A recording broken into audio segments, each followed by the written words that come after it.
The theme of the following session from the Hong Kong Institute of Chartered Secretaries' 10th Biennial Corporate Governance Conference in Hong Kong is Corporate Governance in Mainland China. The first of three speakers in this session, Mr. Edward Chow, chair of the Hong Kong chapter of the Institute of Chartered Accountants in England and Wales, and past president of the HKICPA, sets the stage by overviewing the state of corporate governance in the mainland. The subject for this morning focuses on the mainland, and to focus on the road trodden and what the future holds. I first went to the mainland in my adulthood in 1980 when I was a young assistant manager at Pricewaterhouse. Mr. Deng Xiaoping had only announced the three modernization programs, and as a young bilingual manager, I was packed off to Shanghai to be the translator with some technical knowledge to help the Chinese Accounting Society and the Graduate School of Management of UCLA to do a comparative study on accounting. At the time, there were no Chinese Institute of CPAs, there was no company law, there was no listed company, and everybody dressed in either dark gray or blue. But in the ensuing 36 years, things have changed. Things have been on a fast track. With hindsight, Mr. Deng Xiaoping almost said, yes, we can, and let's make a start, beginning with the Pearl Economic Delta, and then on to the Yangtze Economic Delta, and then headed west and into what it is today. So that is the timeline in retrospect, in a nutshell. And of course, since then, we have CSRC, we have the Shanghai Stock Exchange, the Shenzhen Stock Exchange, we have A shares, we have B shares, and we have H share listing. Up to this date, every major Chinese company by market cap is listed in Hong Kong. It has a supervisory committee which is staffed by party-nominated representatives. The supervisory board, as in the two-tier system in continental Europe, is different. We know, although we don't practice it that much, is that in the European system, you have a supervisory board and a management board. So that brings similarity into a mainland context. And of course, as the mainland looks to Hong Kong for good examples in order to expand, the concept of audit committees and independent non-executive directors were introduced. And with the audit committee mixed in with a supervisory committee situation, as an insider, one begins to see duplication. So today, there remains duplication between the supervisory board and audit committee, and in fact, with strong-minded leaders in those committees, one often sees beyond duplication. There could indeed be some personality differences as watched as an insider. And of course, these days, we talk about professionalization and certification of INETs. Putting my accountant's hat on, of course, financial reporting and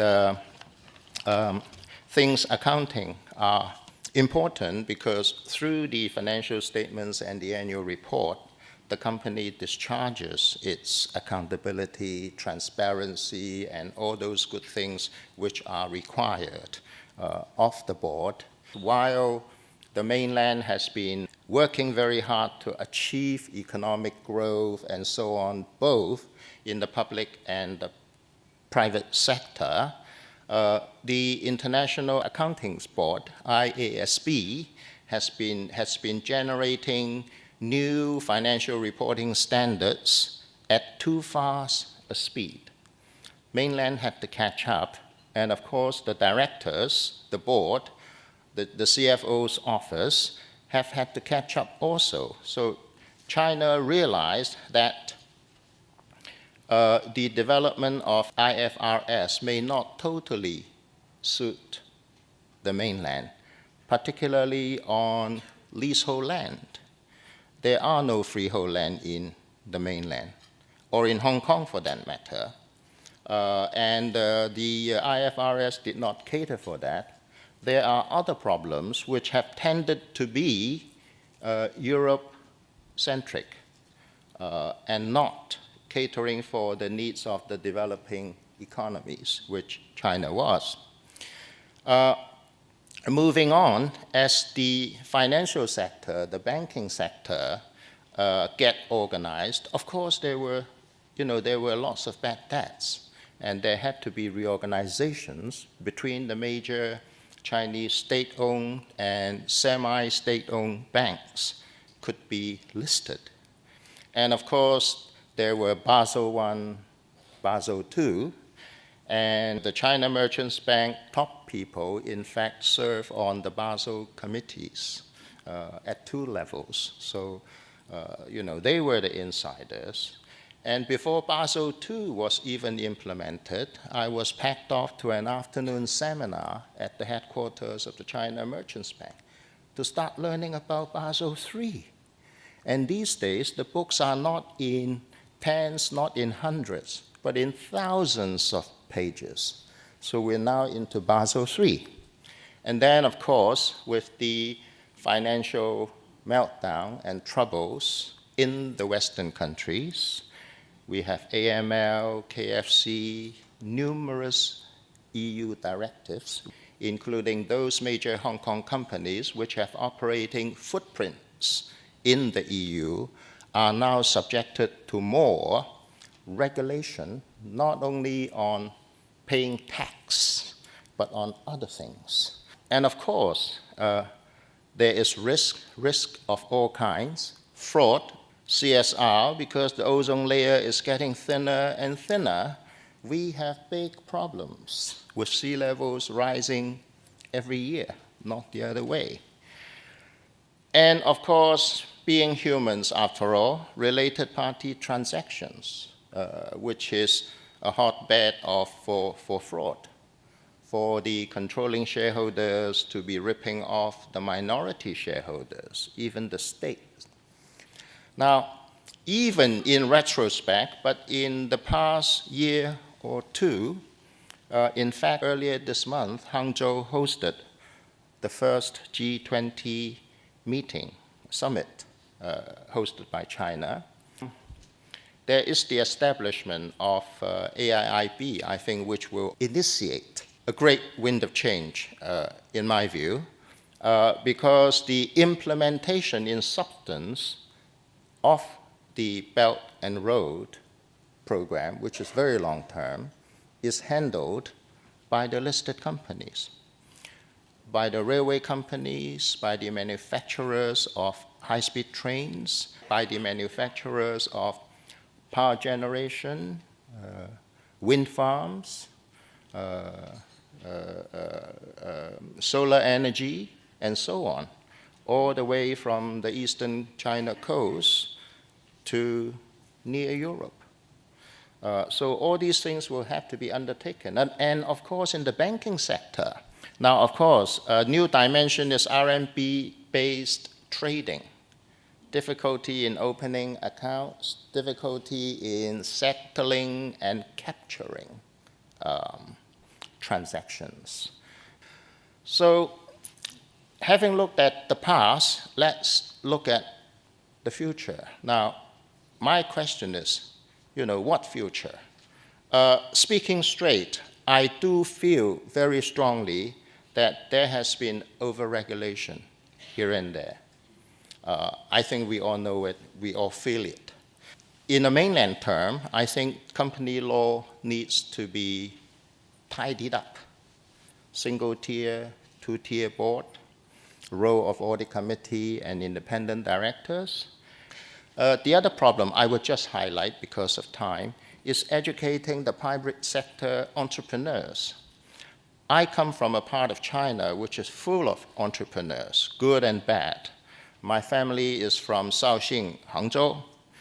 We have people from Wenzhou, we have people from Yiwu, and we have people working in Silicon Valley of China, the Alibabas and so on in Hangzhou. So we have the good and the not so good, and they all take the form of listed companies and private companies. They don't know the public company's pocket from the personal pocket. And something should be done to educate. I have told many people who for fame would like to list their companies to say that, look, unless you can distinguish the difference between private and public, don't, because one day you may end up in jail. Now, another point, the last point I would make is, should regulators and drafters have commercial experience? Quite often, I think we see ourselves running around trying to tick boxes, give information, and so on. Now, many regulators are very forward-thinking, very efficient to regulate, but I think some are just box tickers and nitpickers.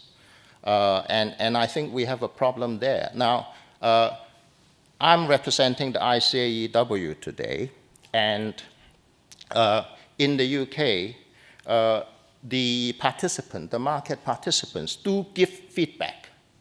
What do you think of the chairman? What do you think of the regulators? What, at different levels, you get feedback. Now, in Hong Kong, we don't do that often enough, and that arouses unhappiness and frustration. With that, I end my presentation. Thank you very much for your patience.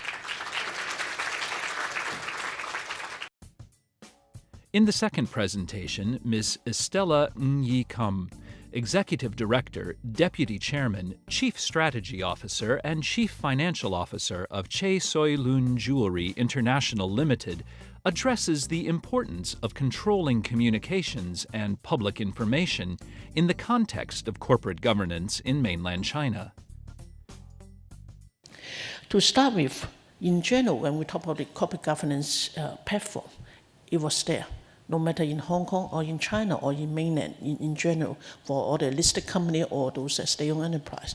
But when we look into more detail, we find that in general, the awareness of the corporate governance is not really that great. Not great in the sense that they have got some, but a little bit confused, and also they do not treat it as a top priority in the agenda, as we have here. To start with, I have to say that on a relative sense, they are a little bit weak. Not to say that they're not perfect, but still I can see great room for improvement. And second is that on the sense of the what we call the regulation and law, they are not really familiar with that. I mean, I have to say thank you to the exchange and also to the FSC. There's various and also numerous consultation and also update of the enhancement of the rule. But to them, all are fresh, unless they have got a very sophisticated company secretary in place and also all of the board of directors, they have got the training. Otherwise, to them, they're not familiar with that. Some of them, they're just the first time to hear about that. So all this, account for one of the reasons. And secondly is the what we call the internal policy. As you said, everything you have to come up with the practice, the policy properly set out, and then with the implementation. On this one, still room for improvement. And important is that the concept of having all this in place, they have to build from day one. As we said, room is not built overnight. On the issue that have companies seen or I should share with you, that's on the connected party transaction. Today, I'm not going to give a detail on that, but in general, it is the common issue that we have seen. To start with, most of them, they're not unaware who are the connected party, because to them, most of them, they stay on or they stay with the government officer, or the party are more or less connected in that sense or unconnected in that sense. And also at the same time, the awareness for them to whether there's any obligation, continue or just one-off obligation to be disclosed in the annual report, or requiring shareholders' approval, or requiring the the review, and also to ensure that it's properly done in a normal commercial term. That sort of thing is not really in their mindset in the first place when they come across that. That's the first issue. And secondly, is on the price-sensitive information. What's inside the information? Of course, they've got some concept of that, but on the nitty-gritty, on how exactly we go, there's different thing, because as we can see that they're not sensitive to some of the corporate transactions. But we think that it's just bread and butter, we do it every day, or it is something that will be caught under the listing rule or the disclosure requirement that we have to get approval, go through all the board approval. They've already done it. They're not aware that it is required to be approved beforehand, or even after they've done that, it's just required to be reported. So that's one of the things. And another thing is that there's the communication channel between the management itself, as well as between the board itself, whether they will be in place on a proper commission so that they know they can preserve the confidentiality. Because to be fair, in the mindset, they don't expect it is sensitive. We talk about the everyday. It's well, especially it is one of the common practice in China is that they use the WeChat and also think and they share all the information, no matter it's sensitive or we regard sensitive, but they don't think there's anything sensitive. And they share the information, including the business operation, financial information, with the circle of friends, of the colleague or outsider. So that's the awareness, the general thing. So on these 2 points, I would like to share 2 cases.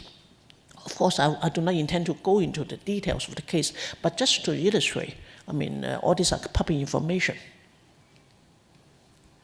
The 2 cases, one is on the financial assistant that between the board member that has resulted in the public censor by the exchange, and the other is on the price-sensitive information. I just want to use these 2 cases. I will not go into detail, but to show where we are and when we talk about the mainland compliance. On the first case, it is a public censor by the exchange. Within 1 or 2 years, I purposely not to mention the name because not to afraid of anything, but I just want to make it as a general reference instead of going into detail of the case itself. For in this case, it's show an illustration. There's a serious transaction. The board, some of the board members, they've tried to do a lot of here and there thing, try to conceal the financial assistant, that is required if it is properly disclosed under the listing rule to be properly approved and disclosed, and also to give the shareholder as well as the market and inform the decision. It is not the case. So it is being public censor by some of the directors, individual public censor, and also they are not regarded by the exchange to be fit and proper for that purpose. So from here, I just want to share my experience that it's not easy for you to do something. If you are in a proper way, you have to plan it properly with a good advice and at the same time a proper channel to ensure that it is done. For those who are, purposely make something, then of course you can't escape because everything you want to escape unless you don't do it. Everything under the sun you cannot, conceal it. It will be discovered sooner or later. So that's, I have to use this case to say that if you want to do something that nobody knows, you better not to do it, because it will be a matter of time that sooner or later it will be discovered. And the second case is on what I call the price-sensitive information. There's a case that, as I said, WeChat and also WhatsApp, and also especially in China, they always use WeChat. And it's very commonly used. It's quite common for the senior management to share some of the price-sensitive information as we regard under the listing rule, but to them, they think that just bread and butter. We always talk about the operation, the business, financial, everything. They use the WeChat to discuss some of the financial information and operation detail, which is not disclosed to the public, and they spread around among their friends circle, and then eventually this one has been leaked out to the Hong Kong media and also to the fund manager. So the share price has gone up in the following day, and then the consequence that the company share was suspended. And before the leakage, the shareholder, controlling shareholder, has bought some of the shares. So from this instant, you can see that the mindset of the senior management, especially for those really making the decision, they're not really up to that standard as we expect for a normal case, because they get used to it. They use it for every day. I mean, to book the order for the taxi, and also and just part of their life. To them, the mindset is not really that strict. Oh, it will hit the financial obligation that I have to disclose it, or I have to preserve the information before it is leaked out. So that's the concern. And after the leakage of that, as I mentioned, the share price has gone up. So dislodging request for temporary suspension. And then what will be the outcome? The company has to come up with a calculation announcement. And I will not intend to go into detail of that. But in the announcement, in the last paragraph, I used the web doc to highlight that the company, they admit they have to implement a strict and better standard policy and also control measure to ensure that all the price-sensitive information or confidential information will be preserved as far as possible. So that's the message I want to bring about, is that not to think that you commit something wrong, you have to be penalized. It doesn't matter. It may not be the case because you've got other mitigating effect that you can escape the warning letter or whatsoever. But more important, you have to get something in place that at any time the protection will be made. So that's the two cases I want to use. And then when we talk about how we can make it successful, in a simple way is that we cannot expect everything is perfect as I start. But more important, the fundamental thing is that we have to ensure that the management on the professionalism itself is very cautious in accepting the appointment. But at the same time, for a listed company to do better, especially they should look at the diversity of the board member. At the same time, look at the professionalism of each individual board member, especially on the corporate governance policy and also the setup. And second is that provide a regular training, because I think, as we said, corporate governance is something that's a prolonged education process. It has to be refreshed, update, and at the same time keep everybody up to speed all the time because of the evolution as well as the advancement in the technology. What has been happening in the past, there's a good standard, may not be the case 10 years later or 5 years later. So we have to ensure that it's always keep up to speed on that. And the last point is that we have to seek professional advice, like from a company or charter secretary. That's the role of important. That's very important for them to ensure that they will comply with. So that's the way that I look at it. Because in a nutshell, I cannot expect everybody will learn from scratch, or the system is that will remain perfect all the time.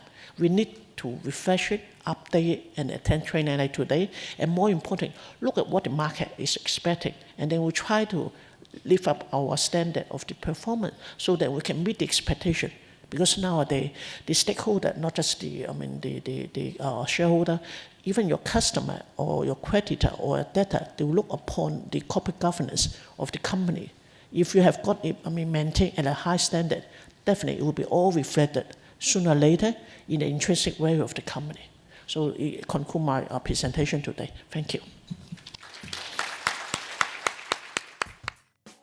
In the third presentation, Mr. Alfred Chan Wing-Keen, Managing Director of the Hong Kong and China Gas Company Limited, addresses some of the challenges facing corporate governance in mainland China, with a focus on the gas business. The topic is the corporate governance in China today and tomorrow. Now, I would like to just start up that the governance roadmap in mainland China is not something new, not something very modern, but it traces back to the turn of the century, particularly when China Security Regulatory Commission issued the code of corporate governance for listed companies in China. And then in 2006, the risk management guideline, and 2008, whistleblowing guidelines, and so on, and then the disclosure of environment, safety, governance, and all these important elements in ensuring governance, proper governance of companies.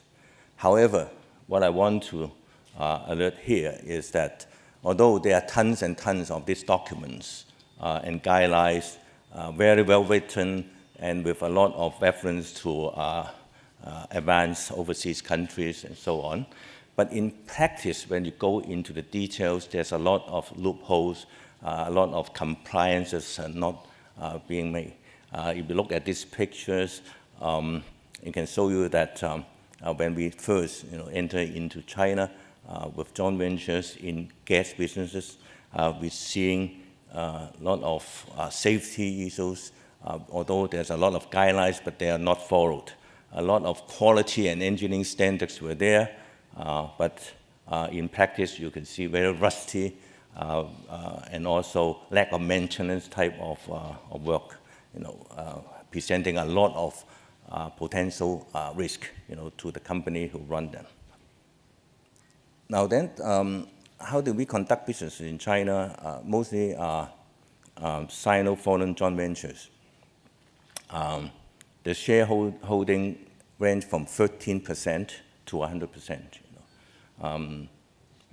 Now, the partners, some are state-owned enterprises and some are private-owned enterprises. Now, they have very different behavior, mentality, and also mindset. For the private-owned entities, we are joint venture with these private or entrepreneurs who look for very short-term profit, who also have a bunch of local contractors and suppliers who want to get a share of the engineering work that this joint venture have. So it's a lot of effort trying to fend them off, trying to be more transparent, to be more fair, and to have a tendering process and so on. Very difficult, but we have to do it. And then on the other side is state-owned enterprises. They tend to be gas companies of 20, 30 years history in a particular city like Nanjing, like Xi'an, and they are technocrats. They are very bureaucratic, and they don't look for profit at all. Don't talk about short-term and long-term. No need for profit. And many times, they set up, small companies, which they call the gold caves, which is owned by the individual employees as a group, so that when they are buying a product or services, of the main company, they go through these smaller companies first, so as to value add on top of it, and then the extra, profit, come to the individual employees, not for the benefit of the company as a whole. So these are environments when we first, start our business development in China, we face a lot of this kind of problem. But the principle is there. We cannot tolerate this kind of, ripping off the benefit of the shareholders and also the customers as a general. Now then, there's also complexity in developing the business. First, we have to capture a project. There are competitors. There are listed companies as well, non-listed companies in China competing to get the concession of about in a particular city. And there's a lot of dealings, which we understand, happening during this so-called bidding or tendering kind of processes. We still maintain our integrity, very ethically. No under-table deals. We have to deal with a lot of transparency. So the brand name of the company is the most important part when we go into China, trying to capture projects, because we don't have other more skillful means, like other people will have. That's number one. Number two is once you capture this particular city, you have a 30 years of concession that you develop your pipeline systems and also your customer bases and so on. But at the same time, then you have to start to manage those projects coming from either the private-owned joint venture partners or the state-owned partners. Now, this is a lot of difficulties involved in it. But we try to avoid purchasing, the loopholes through purchasing. Everybody knows that purchasing is really a fat job. They are being a purchase manager. You have a lot of entertainments, you have a lot of under-table deals, and so on. So what we did is that we install a consolidated purchasing system. That means for all these city gas joint ventures, for example, they buy gas meters, valves, pipes, appliances, and so on. No more direct, joint venture going to the suppliers to buy those products. It's consolidated in our group management office in Shenzhen. But the joint ventures can join in, with representatives, so that it's all a very transparent deals. We go through tendering process and so on to deal with it.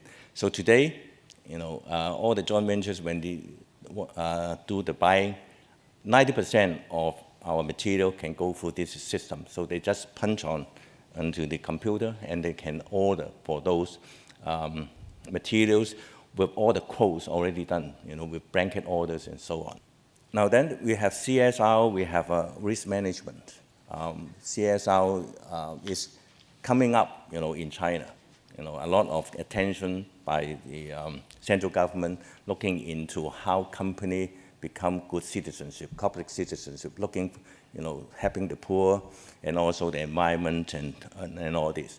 And all this become also a kind of risk management. We have in our board audit and risk committee in Hong Kong and also in China, is listed companies, all consolidate all these data elements into the main board, to look into all these risks. And this risk includes a lot of cyber risk, and also for us is every day we are delivering combustible gas, exposable gas into millions of homes in Hong Kong and China. And if the safety procedures were not done properly, it will cause a lot of problem. Today, within the group, altogether 22 million households, we have almost zero fatality in a year. So there's a lot of work we done to ensure that this is being done.